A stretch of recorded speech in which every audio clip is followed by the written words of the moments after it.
بدل الكفر بالإيمان فقد ضل سواء السبيل.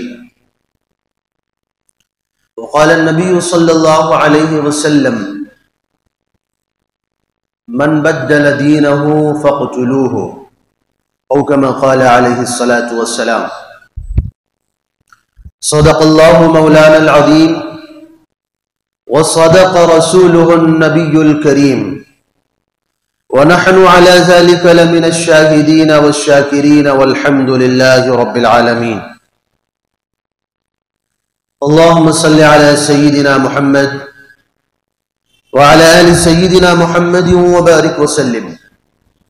اللهم صل على سيدنا محمد وعلى آل سيدنا محمد وبارك وسلم. اللهم صل على سيدنا محمد وعلى آل سيدنا محمد وبارك وسلم. لائق صد احترام بزرگوں، عزیز ساتھیوں اور دوستوں، اللہ تبارک و تعالی نے اس کائنات میں انسانوں کے واسطے جو سب سے عظیم قیمتی دولت بنائی ہے وہ ایمان کی دولت ہے. پچھلے ہفتے آپ حضرات کے سامنے اس دولت کی عظمت، اہمیت کے اوپر تفصیلی بات آئی تھی. آج کی اس مجلس میں اس دولت کے چھوڑنے کے نقصانات کیا ہیں، اس کا انجام کیا ہوگا، اس کے اوپر آپ کے سامنے کچھ عرض کرنے کی کوشش کروں گا. آقائے نامدار جناب محمد مصطفیٰ صلی اللہ علیہ وسلم نے ارشاد فرمایا کہ یأتی علی الناس زمان الصابر فیہم علی دینہ کالقابض علی الجمر. لوگوں کے اوپر ایک زمانہ ایسا آئے گا کہ اس میں دین پر جمنے والا، دین پر چلنے والا، اس کی صورتحال ایسی ہوگی جیسے کہ کوئی آدمی ہاتھ میں آگ کا شعلہ اٹھایا ہو. یعنی جتنا مشکل ہاتھ کے اندر آگ کا شعلہ اٹھانا ہے، اس سے زیادہ مشکل دین کے اوپر جمنا ہو جائے گا. مسلمانوں کی کیفیت یہ ہو جائے گی، بدعملی کی کیفیت یہ ہو جائے گی، فتنوں کا ایسا زور ہوگا اور لوگ اتنی تیزی سے ایمان چھوڑیں گے کہ ایک روایت میں رسول اللہ صلی اللہ علیہ وسلم نے فرمایا جیسے آج لوگ فوج در فوج ایمان میں داخل ہو رہے ہیں، ایک زمانہ ایسا آئے گا کہ فوج در فوج ایمان سے خارج ہو جائیں گے. فرمایا یصبح مؤمنا ویمسی کافرا ویمسی مؤمنا ویصبح کافرا. آدمی صبح کو مسلمان ہوگا تو شام تک کافر بن جائے گا، شام کو مسلمان ہوگا تو صبح تک کافر بن جائے گا. مطلب فتنوں کے زمانے میں ایمان والوں کے ایمان کو لوٹنے کے مختلف شکلیں ہوں گی، مختلف اسباب ہوں گے، مختلف ذرائع ہوں گے.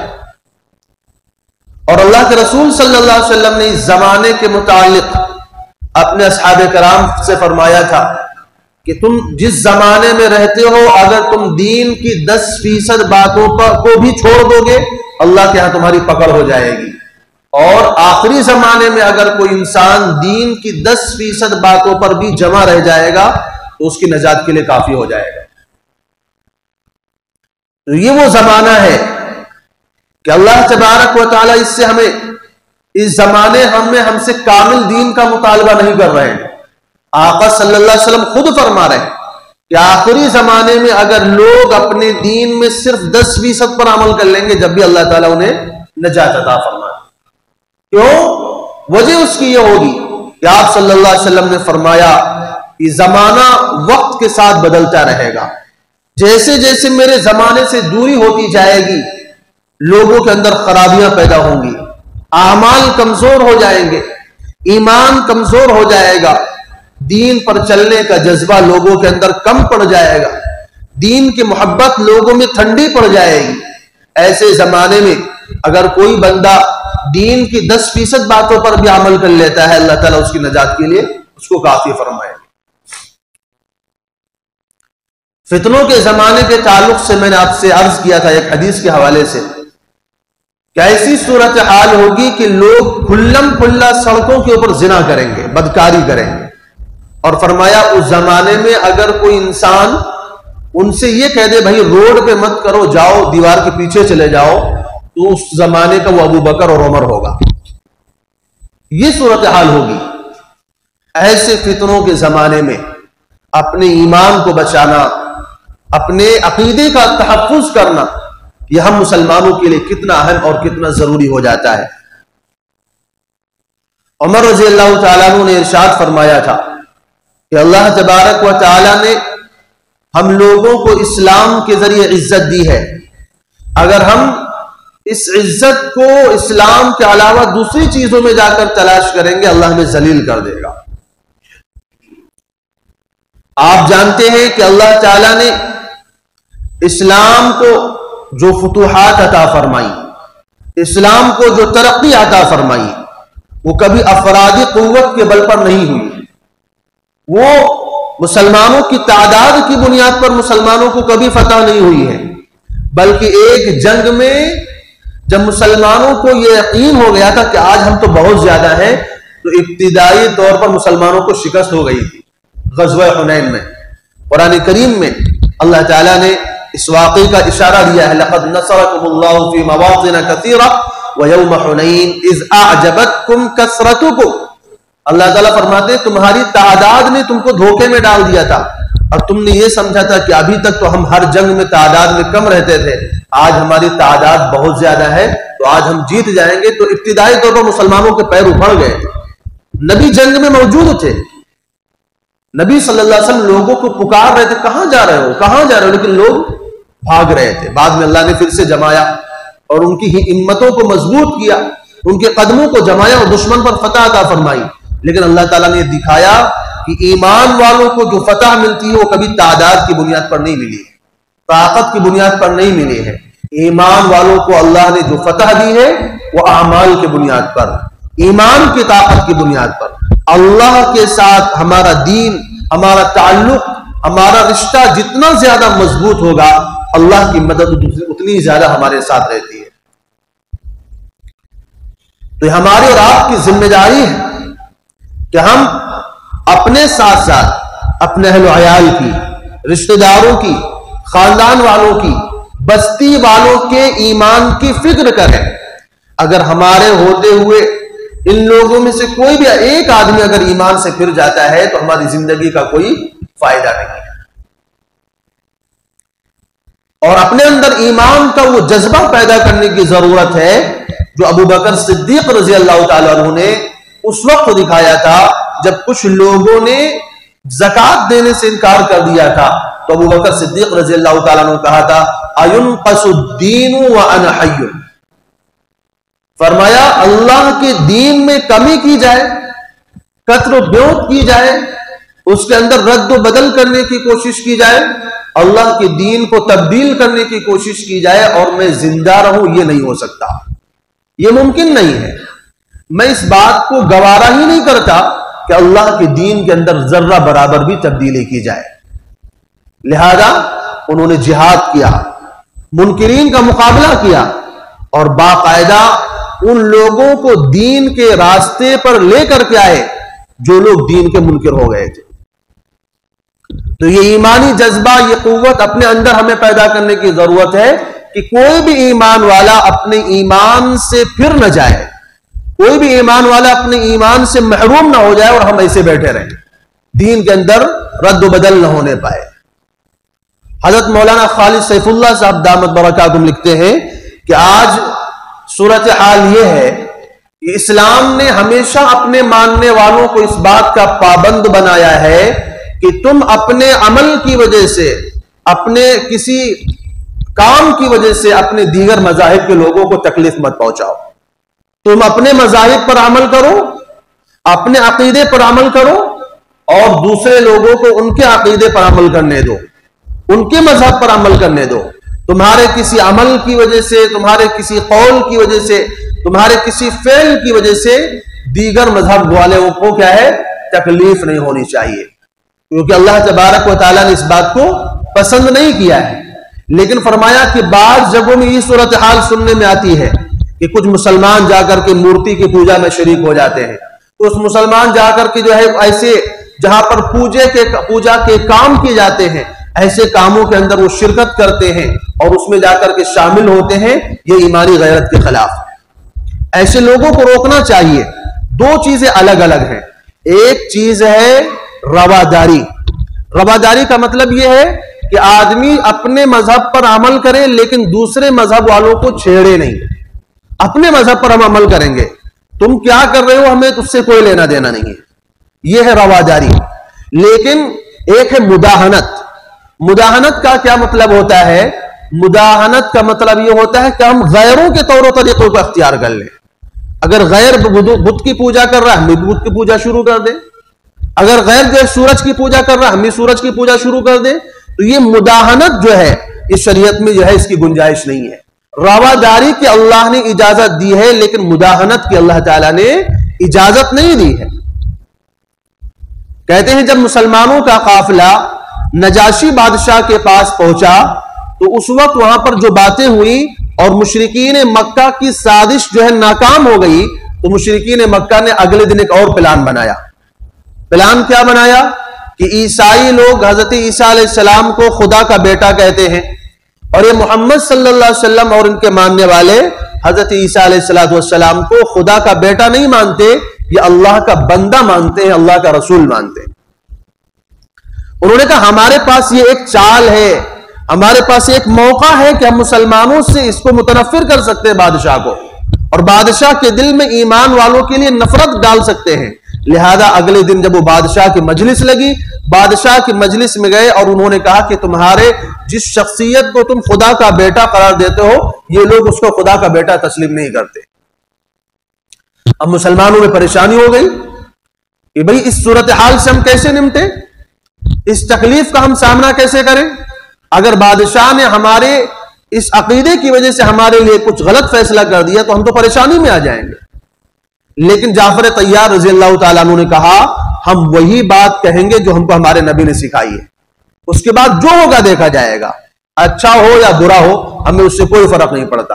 جا کر کے جعفر طیار رضی اللہ تعالیٰ عنہ نے اس کے سامنے سورہ مریم کی تلاوت فرمائی اور باقاعدہ بتایا کہ ہم عیسیٰ علیہ السلام کو اللہ کا بندہ مانتے ہیں، اللہ کا رسول مانتے ہیں، اللہ کا کلمہ مانتے ہیں، ہم ان کو خدا کا بیٹا تسلیم نہیں کرتے۔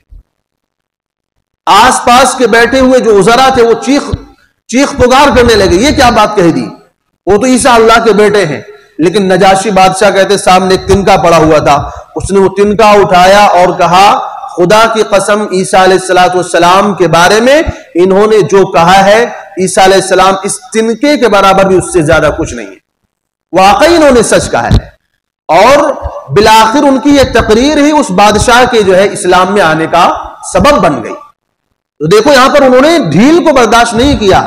ایسے نہیں کہ ان لوگوں کی خوشی میں عیسیٰ علیہ السلام کو خدا کا بیٹا قرار دینے لگ جاتے، ان لوگوں کو خوش کرنے کے لیے ان کی پوجا میں شریک کرنے لگ جاتے اور وہ بھی عیسیٰ علیہ السلام کو خدا تسلیم کر لیتے، مداہنت کو تسلیم نہیں کیا۔ تو رواداری الگ ہوتی ہے، مداہنت الگ چیز ہے۔ شریعت میں رواداری جائز ہے، مداہنت جائز نہیں ہے۔ ایک اور واقعہ آتا ہے کہ رسول اللہ صلی اللہ علیہ وسلم کے پاس مشرکین مکہ کا ایک وفد آیا اور باقاعدہ انہوں نے آ کر کے رسول اللہ صلی اللہ علیہ وسلم سے مطالبہ کیا، جس میں بڑے بڑے مشرکین مکہ موجود تھے، ولید ابن مغیرہ، عاص ابن وائل اور ولید ابن عقبہ، اور اس طرح کے جو بڑے بڑے کفار مکہ جو سرداران مکہ کہلاتے تھے، وہ سارے لوگ آئے اور انہوں نے آ کر کے رسول اللہ صلی اللہ علیہ وسلم سے کیا پیشکش کی کہ ایسا کیجئے کہ آپ ہمارے معبودوں کو کچھ بھی کہنا بند کر دیجئے، ہم آپ کے معبود کی عبادت کرنے کے لیے تیار ہیں، ہم آپ کے خدا کی عبادت کرنے کے لیے تیار ہیں، لیکن آپ کو ایک کام کرنا پڑے گا کہ ایک سال ہم آپ کے خدا کی عبادت کریں گے، ایک سال آپ ہمارے معبودوں کی عبادت کیجئے۔ مطلب کیا ہوا؟ ایک سال سارے لوگ بت پرستی کریں گے اور ایک سال ایسا ہوگا کہ سارے لوگ اللہ کی عبادت کریں گے، اس میں مسلمان بھی شامل ہوں گے اور کافر بھی شامل ہوں گے۔ اللہ تعالیٰ نے سورۃ الکافرون نازل فرمائی، قل یا ایھا الکافرون لا اعبد ما تعبدون ولا انتم عابدون ما اعبد ولا انا عابد ما عبدتم۔ اس کے اندر باقاعدہ ان مشرکین مکہ کے اس آفر کو ٹھکرایا گیا اور بتلایا گیا کہ ہمیں تمہارا آفر قبول نہیں ہے، ہم ان بتوں کی عبادت نہیں کر سکتے جن بتوں کی تم پوجا کرتے ہو، اور نہ تم اس خدا کی عبادت کرتے ہو جس کی خدا کی ہم عبادت کرتے ہیں، لہذا ہم سے بس اتنا ہو سکتا ہے کہ لکم دینکم ولی دین، تم اپنے مذہب پر چلتے رہو، ہم اپنے مذہب پر چلیں گے، لیکن یہ نہیں ہو سکتا، یہ سمجھوتا ہمیں قبول نہیں ہے کہ ہم تمہارے بتوں کی عبادت شروع کر دیں۔ تو رواداری کا مطلب یہی ہوتا ہے، رواداری کا مطلب یہ نہیں ہوتا کہ آپ بھی جا کر کے ہولی کھیلنے لگ جائیں، رواداری کا مطلب یہ نہیں ہوتا کہ آپ بھی جا کر کرسمس منانے لگ جائیں، رواداری کا مطلب یہ نہیں ہوتا کہ آپ بھی جا کر دیوالی میں پٹاخے پھوڑنے لگ جائیں، رواداری کا مطلب یہ نہیں ہوتا کہ آپ بھی جائیں مورتیوں کے سامنے سر جھکانے لگ جائیں۔ یہ مداہنت دین کے اندر ہے اور مداہنت دین کے اندر جائز نہیں ہے۔ اللہ تبارک و تعالی نے کبھی بھی اس بات کو تسلیم نہیں کیا، کبھی بھی اس بات کو پسند نہیں فرمایا کہ ایک مسلمان مداہن ہو۔ ابو الحسن علی ندوی رحمۃ اللہ علیہ فرماتے ہیں کہ تم جس ملک میں رہو وہاں کی زبان سیکھو، وہاں کی علوم حاصل کرو، وہاں کی قوانین کے مطابق عمل کرو، چلتے رہو، لیکن تم دین کے داعی بن کر کے رہو، مومن بن کر کے رہو، موحد بن کر کے رہو، اللہ اور اس کے رسول کی طرف بلانے والے بن کر کے رہو۔ ایسا نہ ہو کہ ماحول میں، معاشرے میں ڈھل کر کے ان کے جیسے بن جاؤ۔ شریعت اسلام میں اللہ تبارک و تعالیٰ نے شرک سے تو منع ہی کیا ہے، ساتھ ساتھ ان تمام چیزوں سے بھی منع کیا جو شرک کے اسباب بن سکتے ہیں، جو شرک سے مشابہت رکھتے ہیں۔ چنانچہ جس طرح بتوں کی پوجا کرنا شریعت نے جائز قرار نہیں دیا، ایسی بتوں کے واسطے قربانی کرنا جائز قرار نہیں دیا۔ بعض صحابہ کرام نے اپنے بڑوں کے سامنے جھکنے کے رسول اللہ صلی اللہ علیہ وسلم سے اجازت مانگی تھی، کیونکہ جھکنا یہ غیر اللہ کی عبادت کے مشابہ ہے، اس لیے رسول اللہ صلی اللہ علیہ وسلم نے اس کی اجازت نہیں عطا فرمائی۔ شریعت اسلام میں اس چراغ کی طرف منہ کر کے نماز پڑھنے سے منع فرمایا جس چراغ کی شمع تیز جل رہی ہو، تاکہ وہ جو ان لوگوں کی مشابہت نہ ہو جائے جو آگ کی پوجا کرتے ہیں۔ شریعت اسلام میں سورج کے نکلنے کے وقت اور زوال کے وقت اور غروب کے وقت عبادت سے منع کیا گیا، تاکہ ان لوگوں کی مشابہت نہ ہو جائے جو سورج کی پوجا کیا کرتے ہیں۔ شریعت اسلام میں ایسے آدمی کے سامنے عبادت کرنے سے منع کیا گیا جو آدمی تمہارے سامنے منہ گھما کر کے بیٹھا ہو، کیونکہ اس کے اندر اس بات کا شبہ ہو سکتا ہے کہ تم اس آدمی کی عبادت کر رہے ہو۔ شریعت اسلام میں ان تمام کپڑوں سے منع کیا گیا جو غیر مذہبوں کا شعار ہے، چوٹی رکھنے سے منع کیا گیا، زنار پہننے سے منع کیا جو غیر ہندو جو ہے باندھا کرتے ہیں، عیسائی صلیب لٹکاتے ہیں اس سے منع کیا گیا کیونکہ یہ بھی ایک طرح کا کفر کا شعار ہے۔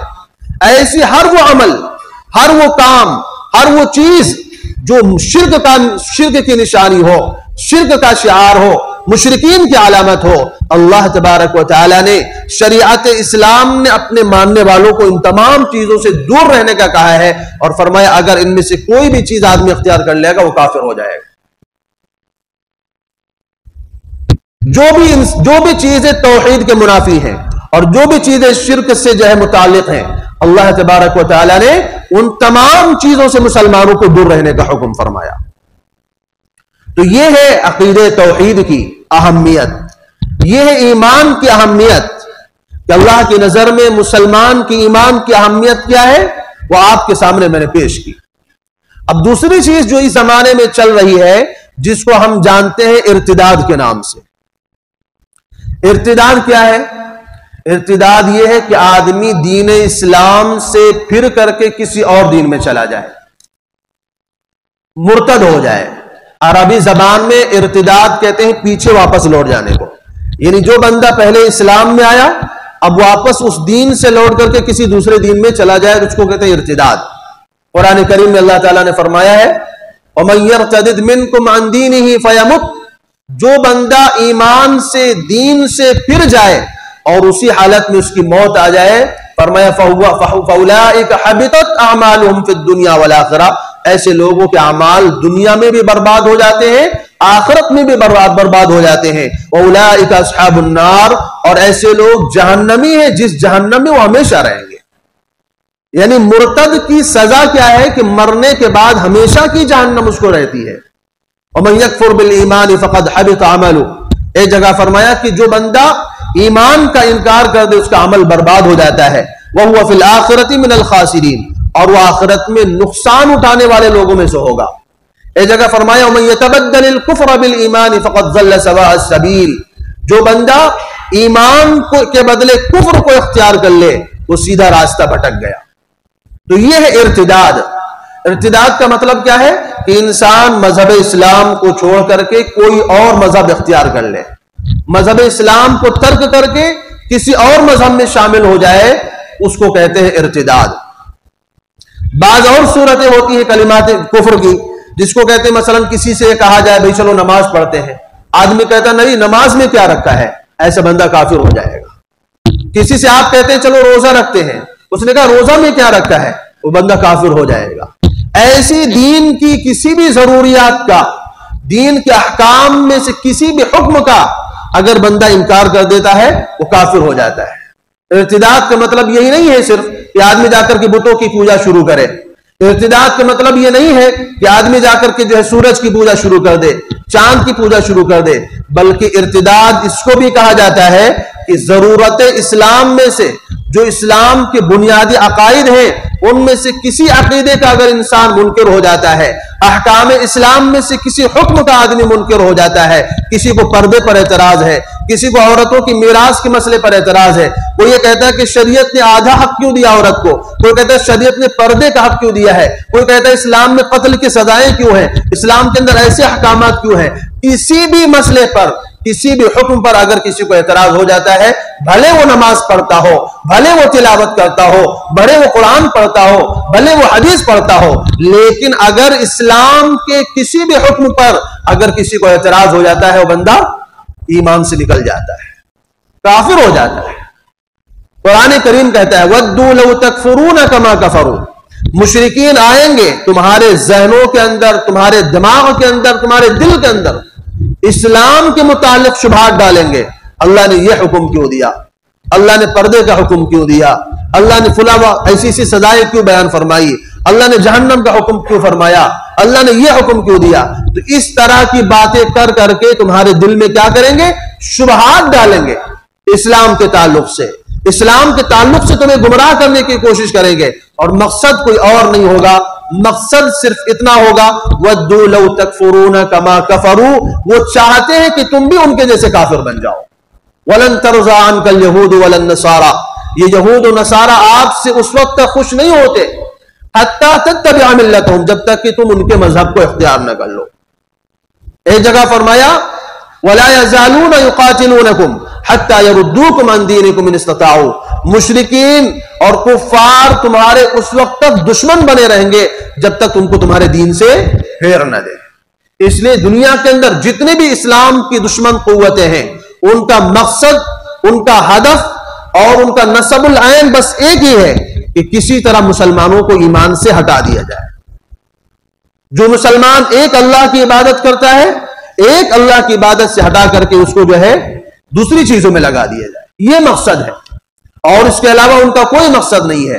ورنہ مسلمانوں نے نہ ان کا جان مارا ہے, نہ ان کا مال چھینا ہے, نہ ان کی زمینیں ہڑپ کی ہیں, لیکن پھر بھی آپ دیکھیے جہاں پر دیکھو مسلمانوں پر ظلم کیوں ہو رہا ہے, مقصد کیا ہے, سازشیں کیوں ہو رہی ہیں, اور طرح طرح کی جو باقاعدہ ایک تنظیمیں باقاعدہ اس کے لیے جو ہے باقاعدہ ایسے انتظامات چلاتی ہیں جس میں مسلمانوں کو, مسلمانوں کے بچوں کو, ان کی لڑکیوں کو, ان کی عورتوں کو کیا کیا جائے, اسلام سے پھیرا جائے, بت پرستی میں لگایا جائے, کفر کے اندر ان کو ڈالا جائے. اس بات کی وہ محنت کر رہے ہیں.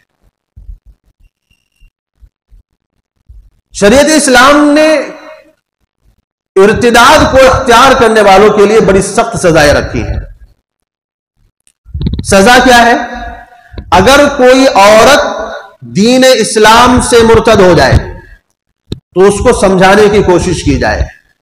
اگر وہ واپس اسلام میں آ جاتی ہے تو ٹھیک ہے, ورنہ اس کو جیل میں ڈالا جائے, یہاں تک کہ وہ توبہ کر لے یا تو جیل ہی میں اس کی موت آ جائے. اگر کوئی مرد دین اسلام سے پھر جاتا ہے تو 3 دن کی اس کو مہلت دی جائے گی. 3 دن اس کو سمجھایا جائے گا, اس کے دل میں جو اشکالات, جو شبہات پیدا ہوئے ہیں ان کو دور کیا جائے گا. اگر وہ واپس اسلام قبول کر لیتا ہے تو ٹھیک ہے، اور اگر اسلام قبول نہیں کرتا ہے تو پھر اس کی گردن مار دی جائے گی۔ اگر کوئی بچہ دین اسلام سے پھر جائے تو اگر وہ بالغ ہونے کے قریب ہے تو اس کا حکم مرد کا ہے، لیکن اگر وہ چھوٹا بچہ ہے تو اس کے پر سزا جاری نہیں کی جائے گی۔ کوئی پاگل دین اسلام سے پھر جائے تو اس کے پر سزا جاری نہیں کی جائے گی، لیکن اگر کوئی مرد باقاعدہ اس طرح کا کام کرتا ہے تو شریعت نے صرف 3 دنوں کی مہلت رکھی ہے۔ بہت سارے لوگوں کو اس بات پر بڑا اعتراض ہوتا ہے کہ شریعت اسلام میں ارتداد کی سزائیں اتنی سخت کیوں ہیں؟ اللہ تبارک و تعالی نے مسلمان کو اسلام کی تبلیغ کا حکم فرمایا ہے، لوگوں کو کہا ہے کہ لوگوں کو اسلام میں داخل کرو، لیکن زبردستی کرنے کی اجازت نہیں دی ہے۔ اللہ تعالیٰ فرماتے ہیں افانت تکرہ الناس حتی یکونوا مؤمنین، کیا آپ لوگوں کو زبردستی اسلام میں داخل کریں گے؟ کیا آپ لوگوں کو مجبور کر کے اسلام میں داخل کریں گے؟ فرمایا کسی کو بھی مجبور کر کے اسلام میں داخل کرنے کی اجازت نہیں ہے۔ ایک جگہ فرمایا قل الحق من ربکم، اسلام تمہارے رب کی طرف سے آیا ہوا ایک سچا مذہب ہے۔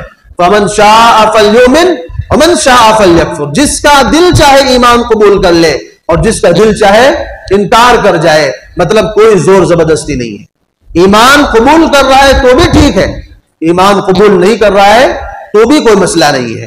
ایک جگہ فرمایا لا اکراہ فی الدین قد تبین الرشد من الغی، دین کے معاملے میں کوئی زور اور زبردستی نہیں ہے۔ اللہ نے ہدایت کو گمراہی کے سامنے واضح کر کے رکھ دیا ہے کہ ہدایت کیا ہے، گمراہی کیا ہے، اللہ نے ساری چیزیں بیان کر دی۔ اب کسی کو زبردستی طاقت کے زور پر، تلوار کے زور پر، گولی اور بندوق کے زور پر اور بھوج دے کر کے اس کو دھمکا کر کے اسلام میں داخل نہیں کیا جائے گا، کسی کو زبردستی مسلمان نہیں بنایا جائے گا، لیکن اس کا مطلب یہ نہیں ہے کہ ہر ایک آدمی جب چاہے اسلام قبول کر لے اور جب چاہے اسلام سے پھر جائے اس کی اجازت دی جائے، تو اس کی بھی اجازت نہیں ہے۔ اس کی وجوہات ہیں، شرعی وجوہات بھی ہیں، عقلی وجوہات بھی ہیں۔ وجہ اس کی کیا ہے کہ اگر کوئی بندہ اسلام نہیں لاتا ہے، اسلام اس کو مجبور نہیں کرتا کہ تم اسلام قبول کرو، نہ ہی اس کو اس کے حقوق سے محروم کیا جاتا ہے۔ کیا اسلامی ممالک میں کفار نہیں رہتے؟ کیا اسلامی سلطنتوں میں کافر زندگی نہیں گزارتے؟ کیا ان کو حقوق سے محروم کیا جاتا ہے، یا ان کو زبردستی اسلام میں داخل کیا جاتا ہے، یا ان کو کلمہ پڑھنے پر مجبور کیا جاتا ہے؟ ایسا کچھ بھی نہیں ہے۔ اگر کوئی خود اپنے اختیار سے، اپنی پسند سے، اپنی چاہت سے اسلام قبول کرنا چاہتا ہے تو اسلام اس کے لیے دروازہ کھلا رکھتا ہے۔ ایک لطیفہ ہے، کہتے ہیں کہ سعودی میں ایک غیر مسلم تھا، اس نے مسلمانوں کے رمضان کے اندر جو رونقیں ہوتی ان کو دیکھ کر کے اس کا دل چاہا کہ ہم بھی ایمان قبول کر لیں۔ اس کا کفیل جو کہا ٹھیک ہے چلو، قاضی کے پاس لے کر کے گیا، قاضی نے کلمہ پڑھا دیا، مسلمان ہو گیا، کہ اب تمہارا ختنہ کرنا پڑے گا، ختنہ ہو گیا۔ اب جب اس نے اسلام کے احکام دیکھے، نمازوں کے مسائل، روزے کے مسائل، دیگر چیزوں کے قانون کے پابندیاں، تو اس نے کہا کہ بھئی ہمیں تو اس مذہب پہ چلنا بڑا مشکل لگ رہا ہے، ہم اپنے مذہب میں واپس جانا چاہتے ہیں۔ تو کفیل نے کوئی بات نہیں، چلو قاضی کے پاس۔ اب قاضی کے پاس گئے، قاضی نے کہا ٹھیک ہے کہ اگر تم اپنی مرضی سے اسلام کو چھوڑنا چاہتے تو تمہاری گردن ماری جائے گی۔ اب اس نے کہا عجیب مذہب ہے، اسلام لاتے ہیں تو نیچے سے کاٹا جاتا ہے، چھوڑتے ہیں تو اوپر سے کاٹا جاتا ہے۔ تو یہ اپنے اختیار کی بات ہے، کسی کو زبردستی کلمہ پڑھا نہیں جاتا، تم نے اپنی مرضی سے اسلام کو اختیار کیا۔ لیکن اگر تم نے ایک بار اسلام کو اختیار کر لیا ہے، ایک بار اس کے قانون کو تسلیم کر لیا ہے، اب اس کو چھوڑنا یہ بغاوت ہے۔ یہ دنیا کا بھی یہی قانون ہے، دنیا کا بھی یہی دستور ہے۔ مثال کے طور پر ایک آدمی ہندوستان میں نہیں رہتا ہے، وہ دیگر کسی ملک میں رہتا ہے، اور دیگر ملک میں رہ کر کے وہ ہندوستان کا قانون نہیں مانتا، یہاں کے قوانین کو تسلیم نہیں کرتا، ہندوستان کا قانون، ہندوستان کی حکومت اس کو سزا دینے نہیں جائے گی۔ لیکن اگر کوئی یہاں آ کر کے یہاں کی شہریت کو اختیار کر لیتا ہے، یہاں کے قانون کو تسلیم کر لیتا ہے، یہاں کی تمام باتوں کو جو قانونی شکل میں رکھی گئی ہیں ان چیزوں کو قبول کر لیتا ہے، اس کے بعد پھر ان چیزوں سے بغاوت کرتا ہے، ان چیزوں کا انکار کرنے کی کوشش کرتا ہے، ان چیزوں سے دور جانے کی کوشش کرتا ہے، تو قانون کیا کرتا ہے؟ اپنے ملک کے غدار کو موت کی سزا دیتا ہے۔ اور سزائیں دی گئی ہیں، دی جاتی ہیں ایسے لوگوں کو جو ملک سے بغاوت کرنے والے ہیں۔ تو اگر کوئی ملک اپنے قانون کے نہ ماننے والے کو موت کی سزا دے دے وہ جائز ہے، تو جو بندہ اسلام قبول کر کے پھر اسلام کے خلاف بغاوت کرے، اسلام کے خلاف خروج کرے، تو اگر اسلام اس کو موت کی سزا دیتا ہے تو کیوں جائز نہیں ہے؟ آج کے زمانے میں لوگوں کو بڑا اعتراض ہے، اسلام میں بہت سارے اعمال کے اندر بہت سارے قوانین میں سختیاں ہیں، ان میں سے ایک سختی اس کے اوپر بھی ہے کہ اگر کوئی بندہ اسلام کو چھوڑ دیتا ہے تو اس کو جو ہے قتل کیا جائے گا، لیکن ہم اور آپ نہیں قتل کریں گے۔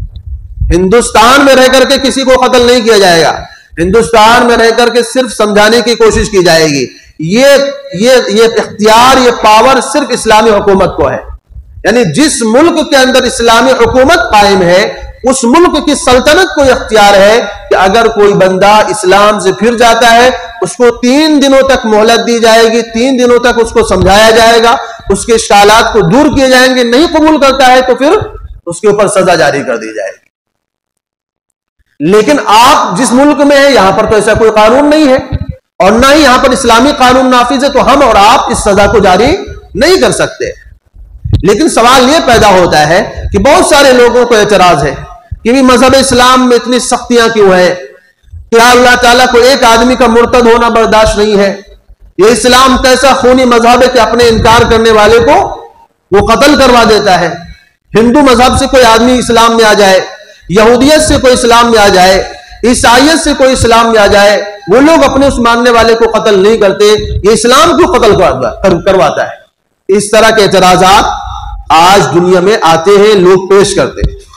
اس کا جواب یہ ہے، پہلا جواب یہ کہ جن مذاہب میں مذہب کو چھوڑنے پر قتل کا قانون نہیں، ان سے پوچھا جائے کہ تمہارے ہاں قانون کیوں نہیں ہے، کون سی خرابی ہے تمہارے مذہب میں کہ لوگ تمہارے مذہب کو چھوڑ کر کے دوسرے مذاہب کو اختیار کر رہے ہیں۔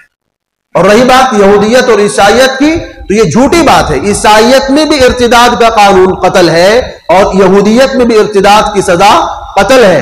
رہی بات ہندو مذہب کی، تو یہ کوئی مذہب نہیں ہے، ان کے پاس کوئی دستور نہیں ہے، زندگی گزارنے کا کوئی طریقہ نہیں ہے، آخرت کا کوئی تصور نہیں ہے، باقاعدہ نظام نہیں ہے۔ جیسے ہمارے ہاں اخلاقی ایمانیات کے قواعد ہیں، اخلاقیات کے الگ مسائل ہیں، عبادات کے الگ قوانین ہیں، معاملات کے الگ قوانین ہیں، معاشرت کے الگ طریقے ہیں، یہ ساری چیزوں کے اسلام نے قوانین دیے ہیں، ایسا کوئی قانون ان کے پاس نہیں ہے۔ وہ چند خیالات کا مجموعہ ہے اور کچھ نہیں ہے، جھوٹی الٹی سیدھی کہانیوں کے علاوہ اور کچھ بھی اس کے اندر نہیں ہے۔ رہی بات عیسائیت اور یہودیت کی، یہ بھی آسمانی مذہب ہے اور ان لوگوں نے بھی ارتداد کی سزا کو قتل کی صورت میں جاری کیا ہے۔ جب نئے انبیاء علیہ السلام دنیا میں آتے تھے اور اللہ تبارک و تعالیٰ کا دستور تھا کہ جب نیا نبی آتا تھا تو پرانے نبی کی شریعت ختم ہو جایا کرتی تھی، یہودیوں نے اسی بنیاد پر ہزاروں نبیوں کو قتل کیا، لاکھوں مسلمانوں کو قتل کیا، کیونکہ نبی نے آ کر کے یہ کہا کہ تمہاری جو پہلی شریعت تھی وہ ختم ہو گئی، اب نئی شریعت کا قانون جاری ہوگا۔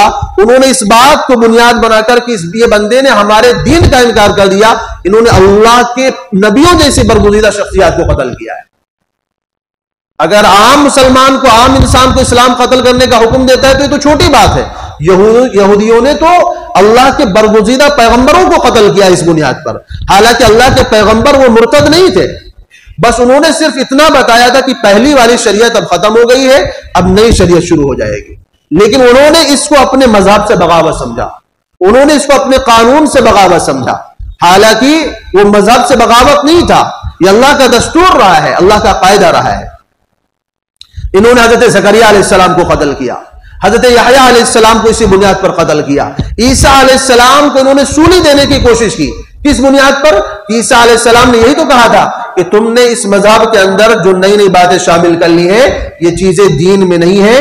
ان کے سامنے سچا مذہب پیش کرنے کی کوشش کی تھی، اس لیے یہودیوں نے عیسیٰ علیہ السلام کو سولی لٹکانے کا پلان بنایا۔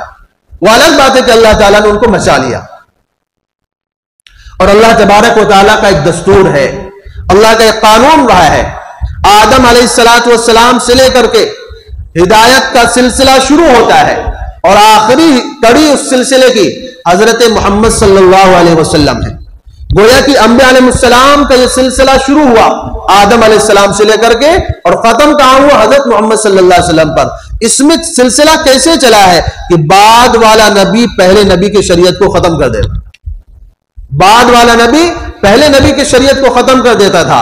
اگر ایسا نہ ہوتا تو یہودیت بھی وجود میں نہ آتی, عیسائیت بھی وجود میں نہ آتی, کیونکہ یہودیت اور عیسائیت کے آنے سے پہلے پتہ نہیں کتنے انبیاء علیہ السلام دنیا میں تشریف لا چکے تھے, ان کی بھی اپنی شریعتیں تھیں. اگر ایک ہی شریعت چلی آ رہی ہوتی اس زمانے سے تو یہودیت کی ضرورت نہیں تھی. پتہ یہ چلا کہ جب یہودیت آئی ہے تو اس سے پہلی شریعت کیا کی گئی, منسوخ کی گئی, تب یہودیت کا رواج ہوا. جب عیسائیت آئی ہے تو اس سے پہلے کی شریعت منسوخ کی گئی, تب عیسائیت کا رواج ہوا. ورنہ عیسیٰ علیہ السلام سے پہلے, موسیٰ علیہ السلام سے پہلے جو ہزاروں لاکھوں انبیاء علیہ السلام آئے, کیا ان کی شریعت نہیں تھی؟ شریعت تو ان کی بھی نہیں ہوگی نا, لیکن اس شریعت کو منسوخ کر کے ایک نئی شریعت کو جاری کیا گیا. اب آپ جانتے ہیں کہ سب سے آخر میں جو سب سے آخری شریعت لے کر کے آئے وہ حضرت محمد صلی اللہ علیہ وسلم لے کر کے آئے, اور اللہ تعالیٰ نے باقاعدہ لوگوں کو بتایا کہ حضرت محمد صلی اللہ علیہ وسلم جو شریعت لے کر کے آئے ہیں یہ شریعت تمام شریعتوں کے لیے ناسخ ہے. وَمَن يَبْتَغِ غَيْرَ الْإِسْلَامِ دِينًا فَلَن يُقْبَلَ مِنْهُ إِنَّ الدِّينَ عِندَ اللَّهِ الْإِسْلَامُ. اللہ نے اعلان کیا کہ اب اگر شریعت, دین, مذہب اگر اللہ تعالیٰ کی نظر میں کوئی معتبر ہے وہ اسلام ہے, اور جو بھی بندہ اسلام کے علاوہ کسی اور مذہب کو اپنا دین بنائے گا اللہ کے وہ قابل قبول نہیں ہے. بلکہ اللہ نے تمام نبیوں سے اقرار لیا. کس بات کا اقرار لیا؟ کہ وَإِذْ أَخَذَ اللَّهُ مِيثَاقَ النَّبِيِّينَ, اللہ نے تمام نبیوں سے عہد لیا تھا. لَمَا آتَيْتُكُم مِّن كِتَابٍ وَحِكْمَةٍ, ہم تم کو کتاب اور حکمت اس شرط پر دے رہے ہیں کہ ثُمَّ جَاءَكُمْ رَسُولٌ مُصَدِّقٌ لِّمَا مَعَكُمْ لَتُؤْمِنُنَّ بِهِ وَلَتَنصُرُنَّهُ, کہ تمہارے بعد ہمارے آخری رسول آئیں گے, تم کو ان پر ایمان لانا پڑے گا, ان کی مدد کرنی پڑے گی, ان کی نصرت کرنی پڑے گی, اور ان کی شریعت کو اختیار کرنا پڑے گا, ان کے کلمے کو اختیار کرنا پڑے گا, ان کے قانون کو اختیار کرنا پڑے گا. تمام انبیاء علیہ السلام نے اس اقرار کو تسلیم کیا تھا, اور اس کو باقاعدہ اللہ کے سامنے انہوں نے گواہی دے کر کے کہا تھا کہ اللہ ہم اس قانون کو تسلیم کرتے ہیں کہ جب آخری نبی آ جائیں گے تو ہماری شریعتیں ختم, اب ہمارے مذاہب ختم, ہمارے قوانین ختم, آخری نبی کا قانون چلے گا, آخری نبی کی شریعت چلے گی, آخری نبی کا جو ہے مذہب چلے گا, انہی کے قانون پر رواج ہوگا. اب سوال یہ پیدا ہوتا ہے, حکومتیں قانون بناتی ہیں, پھر قانون بدلتی ہیں, پھر قانون بناتی ہیں, پھر بدلتی ہیں. اب اگر کوئی بندہ ایسے قانون کو نہیں مانتا جو منسوخ ہو چکا ہے, مثال کے طور پر ابھی کچھ سالوں پہلے 1000 کے نوٹ بند کیے گئے, 500 کے وہ نوٹ بند کیے گئے. اب آج کے زمانے میں کوئی بندہ یہ کہتا ہے میں ان 1000 نوٹوں کو تسلیم نہیں کرتا, کیا اس کو قانون سزا دے گا؟ اگر کوئی بندہ کہتا ہے اس زمانے میں جو 500 کے نوٹ چلتے تھے میں اس کو نہیں لیتا, تو کیا اس کو قانون سزا دینے جائے گا؟ نہیں دینے جائے گا. لیکن ابھی جو موجودہ زمانے کے جو نوٹ چل رہے ہیں, کوئی کہتا نہیں میں اس کو میں نوٹ نہیں مانتا, میں اس کو تسلیم نہیں کرتا, تو بتاؤ قانون سزا دے گا کہ نہیں دے گا؟ بالکل سزا دے گا. پتہ یہ چلا کہ جو قانون ختم ہو جائے, جو قانون منسوخ ہو جائے, اس کے انکار کے اوپر کسی کو سزا نہیں دی جاتی. جو قانون چل رہا ہوتا ہے, جو قانون باقی ہوتا ہے, جو قانون جاری ہوتا ہے, جب اس قانون کے خلاف کوئی بغاوت کرے, جب اس قانون کے خلاف کوئی سر اٹھائے, جب اس قانون کے خلاف کوئی سازش کرے, تو ایسے قانون کے منکر کو سزا دی جاتی ہے. آپ جانتے ہیں کہ محمد صلی اللہ علیہ وسلم کے آنے سے پہلے جتنی بھی شریعتیں آئیں وہ ساری شریعتیں محمد صلی اللہ علیہ وسلم کے آنے کے بعد منسوخ ہو گئی. لہذا اگر کوئی یہودیت کا انکار کرے اس کو سزا نہیں دی جاتی کیونکہ یہودیت منسوخ ہے. اگر کوئی عیسائیت کا انکار کرے اس کو سزا اس لیے نہیں دی جاتی کیونکہ عیسائیت منسوخ ہے. لیکن اگر کوئی اسلام کا انکار کرے, اسلام سے مرتد ہو جائے, اس کو سزا اس لیے دی جاتی ہے کہ اسلام کا قانون قیامت تک جاری رہنے والا ہے. اس بنیاد پر مرتد اسلام کو قتل کی سزا دی جاتی ہے. حضرت مولانا یوسف لدھیانوی رحمۃ اللہ علیہ, شہید رحمۃ اللہ علیہ فرماتے ہیں کہ یہ دنیا کا بھی یہی دستور ہے, دنیا کا بھی یہی قانون ہے. دنیا کے کسی بھی ملک میں آپ چلے جائیں, کسی بھی علاقے میں آپ چلے جائیں اور اس ملک میں جا کر کے اس ملک کے قانون سے بغاوت کریں. آپ امریکہ جائیں, وہاں کے صدر کے خلاف آپ بغاوت کریں, آپ کو قتل کی سزا دی جائے گی. آپ روس جائیں, وہاں کے صدر کے خلاف بغاوت کریں, ان کے تختے کو پلٹنے کی آپ سازش کریں, آپ کو قتل کی سزا دی جائے گی. آپ کسی بھی ملک میں جائیں اور اس ملک کے قانون کے خلاف, اس ملک کے دستور کے خلاف, اس ملک کی جو ہے جو اس کی جو دستاویزات ہیں اور جو جاری احکام ہیں ان کے خلاف اگر کوئی بغاوت کرتا ہے, اس کے خلاف اگر کوئی سازش کرتا ہے, آپ کے ملک کا قانون بھی ایسے لوگوں کو موت کی سزا دیتا ہے. کہ انہوں نے ملک سے غداری کی ہے، انہوں نے دشمنوں کا ساتھ دیا ہے، دشمنوں کے ساتھ مل کر سازش کی ہے. کتنے لوگوں کو پھانسی دی گئی ہے، اگرچہ وہ جھوٹے کیسوں میں پھنسا کر کے بعض مسلمانوں کو بھی پھانسی دی گئی، لیکن دی گئی ہے اسی بنیاد پر کہ انہوں نے ملک سے غداری کی ہے. تو سوال یہ پیدا ہوتا ہے کہ اگر امریکہ کے صدر کا کوئی مخالف ہو، اس کے خلاف سازش کرنا ہو، اس کی سزا موت ہے. اگر اور دنیا کے کسی جو ہے بڑے آدمی کے خلاف کوئی سازش کرنے والا ہو، اس کی سزا موت ہے. تو اگر کوئی کائنات کے سب سے بڑے انسان حضرت محمد صلی اللہ علیہ وسلم کا اگر غدار ہو، حضرت محمد صلی اللہ علیہ وسلم کا اگر انکار کر جائے، اس کی سزا موت کیوں نہیں ہونی چاہیے؟ جب دنیا کا یہ دستور ہے تو وہی دستور اسلام کا بھی ہے. جس طرح لوگ اپنے باغیوں کو قتل کی سزا دیتے ہیں، اسلام بھی اپنے باغی کے بارے میں کیا فرمایا؟ من بدل دینہ فاقتلوہ. جو اسلامی سلطنت میں رہ کر اسلامی احکامات کو اختیار نہ کرے اور اسلامی احکامات کے خلاف بغاوت کر جائے، ایسے آدمی کی سزا کیا ہے؟ قتل ہے. کہتے ہیں کہ اب ہرقل بادشاہ کے پاس ابو سفیان رضی اللہ تعالیٰ عنہ گئے. اس وقت تک وہ مسلمان نہیں تھے، اس وقت تک وہ ایمان میں داخل نہیں ہوئے تھے. لیکن جب ہرقل نے ابو سفیان رضی اللہ تعالیٰ عنہ سے پوچھا کہ کیا کوئی بندہ ایسا بھی ہے جو جان بوجھ کر سمجھ بوجھ کر اسلام لانے کے بعد اسلام سے پھر گیا ہو، تو انہوں نے کہا ایسا کوئی بھی بندہ نہیں ہے. یعنی جو بندہ صحیح معنوں میں مسلمان ہو جائے، جو بندہ اللہ کے قانون کو تسلیم کر لے، اللہ کے احکام کو تسلیم کر لے اور اس کے باوجود جو ہے وہ انکار کر جائے، ایسا ہو ہی نہیں سکتا ہے. اسلام کے قوانین ایسے ہے ہی نہیں. یہ تو باقاعدہ ایک سازش ہوتی ہے، ایک پلاننگ ہوا کرتی ہے. اور یہ سازش آج سے نہیں ہے، نبی کے زمانے سے ہے. یہودی کہا کرتے تھے اپنے پڑھے لکھے نوجوانوں کو اور اپنے تعلیم یافتہ لوگوں کو، کہتے تھے آمنوا بالذی انزل علی الذین آمنوا وجہ النہار. جو لوگ تم اس مذہب پر ایمان لاؤ صبح کے ٹائم میں اور شام میں اس کا منکر ہو جاؤ، تاکہ لوگوں کے ذہن میں غلط میسج جائے، لوگوں کے ذہن میں غلط تصور جائے کہ دیکھو یہ پڑھے لکھے لوگ ہیں، تعلیم یافتہ لوگ ہیں، اہل علم ہیں، انہوں نے مذہب اسلام کو سچا سمجھ کر کے اختیار کیا تھا، اس کے باوجود اب دیکھو یہ شام تک اس کے اندر رہنا انہوں نے گوارا نہیں کیا.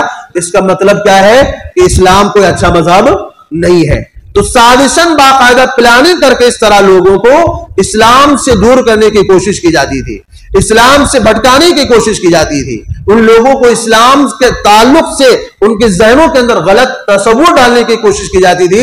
اس سازش کا اللہ تعالیٰ نے بھانڈا پھوڑا اور قرآن کریم میں اعلان کیا کہ یہ لوگ اس مقصد کے تحت اسلام میں داخل ہوتے ہیں. تو اسلام کے خلاف سازشوں کا یہ دور آج سے نہیں، اسی زمانے سے چلا آ رہا ہے کہ لوگوں کو کسی طرح بھی اسلام سے بھٹکایا جائے. ورنہ حقیقت یہ ہے اگر کوئی بندہ سمجھ بوجھ کر اپنے ہوش کے ساتھ اور اپنے دل کی سچائی کے ساتھ اگر کوئی بندہ مذہب اسلام کو اختیار کر لیتا ہے تو پھر کبھی بھی وہ مذہب اسلام سے ناراض ہو کر کے اسلام کو چھوڑتا نہیں. بلکہ حقیقت یہ ہے کہ لوگوں نے اپنی جانیں گنوائی ہیں، اپنے آپ کو قتل کروایا ہے، اپنے بدن کے ٹکڑے کروائے ہیں. اور جب بدن کے ٹکڑے ہوتے تھے، جب ان کی روح جو ہے بدن سے پرواز کرتی تھی، تو ان کی زبان سے ایک جملہ نکلا کرتا تھا فزت ورب الکعبہ، رب کعبہ کی قسم میں کامیاب ہو گیا. تو اسلام نے مرتدین کے لیے بڑے سخت احکام رکھے ہیں. جو لوگ بھی اسلام سے پھر جاتے ہیں ان کے لیے حکم یہ ہے کہ وہ مباح الدم ہو جاتے ہیں، یعنی ان کا قتل جائز ہو جاتا ہے. لیکن یہ قتل عوام کا کام نہیں ہے، یہ قتل حکومت اسلام کا کام ہے. ان کا ذبیحہ حلال نہیں رہتا ہے، یعنی اگر وہ کوئی جانور ذبح کریں گے وہ جانور حلال نہیں ہوگا، ان کا نکاح ٹوٹ جاتا ہے. مسلمان ان کا جنازہ نہیں پڑھتے، مسلمانوں کے قبرستان میں ان کو دفن کرنے کی اجازت نہیں ہوتی، ان کو غسل اور کفن کی اجازت نہیں ہوتی ہے. بقیہ ان کو عام انسانوں کی طرح اسے اٹھا کر قبر میں ڈال دیا جائے اور ان کو مسلمانوں کی میراث میں حصہ بھی نہیں ملتا ہے. اگر کوئی بندہ اسلام سے پھر جائے، اسلام کو چھوڑ دے، اگر باپ مسلمان ہے بیٹا مرتد ہو گیا تو اس کو باپ کی میراث میں حصہ نہیں ملے گا. یہ اسلام کے چند احکامات ہیں جو مرتدین کے لیے اللہ تعالیٰ نے بیان فرمائے. تو آج کے اس مجلس میں میں نے آپ کے سامنے ان لوگوں کی سزاؤں کا اور سزاؤں کی حقانیت کا جو ہے بیان کرنے کی کوشش کی ہے کہ اسلام نے جو مرتدین کی جو سزا رکھی ہے قتل کی، وہ سزا دنیا کے قانون کے مطابق بھی صحیح ہے. تمام ملکوں کے اندر وہی قانون چلتا ہے کہ لوگ اپنے باغیوں کو قتل کی سزا دیتے ہیں. اسلام بھی اپنے باغیوں کو کیا کرتا ہے؟ قتل کی سزا دیتا ہے. رہی بات یہودیت اور عیسائیت کی، چونکہ وہ قانون ہی منسوخ ہو چکا ہے، وہ دین ہی منسوخ ہو چکا ہے، اور منسوخ قانون کے انکار کرنے پر کوئی کسی کو قتل کی سزا نہیں دیتا ہے. سزا اس قانون پر دی جاتی ہے جو موجودہ قانون ہوتا ہے، جو جاری قانون ہوتا ہے، اور موجودہ مذہب اور قیامت تک جاری رہنے والا مذہب جو ہے وہ مذہب اسلام ہے، اس لیے اسلام کے منکر کو قتل کی سزا دی جاتی ہے۔ باقی انشاءاللہ آئندہ ہفتے میں آپ کے سامنے ان اسباب کو بھی واضح کرنے کی کوشش کی جائے گی جن اسباب کے شکار ہو کر کے لوگ اسلام سے پھر جاتے ہیں، اسلام سے مرتد ہو جاتے ہیں۔ اللہ تبارک و تعالیٰ سے دعا ہے کہ اللہ تعالیٰ ہم سب